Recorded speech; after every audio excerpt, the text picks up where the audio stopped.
हमारी आज की कहानी नीता की है। नीता जो अपनी लाइफ को सिंपल तरीके से जी रही थी। जब वो अपने स्कूल में थी तो हमेशा अव्वल आती थी, फिर जब कॉलेज में हुई तो भी हमेशा अव्वल आई। फिर धीरे धीरे पढ़ाई पूरी करके उसने जॉब करी और जॉब में भी वो अपने काम को बखूबी किया करती थी। और वक्त के साथ साथ फिर उसकी शादी हो गई। शादी के बाद उसने अपने घर की जिम्मेदारियों और अपने जॉब की जिम्मेदारियों दोनों को एक साथ निभाना शुरू किया।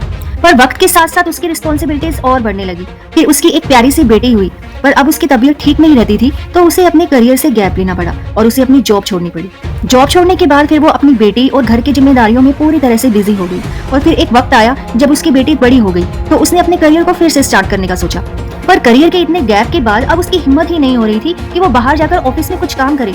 उसने अपने आप को इस तरह से बना लिया था कि अब वो कुछ कर ही नहीं सकती इतने गैप के बाद, कि जैसे उसके अंदर कोई नॉलेज ही नहीं बची।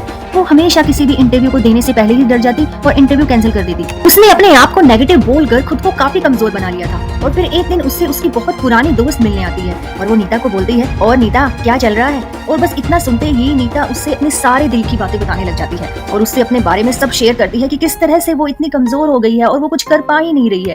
तो उसकी दोस्त उसे बोलती है कि नीता, तू कमजोर ऐसे ही नहीं हुई है, तूने खुद ही अपने आप को कमजोर बनाया है।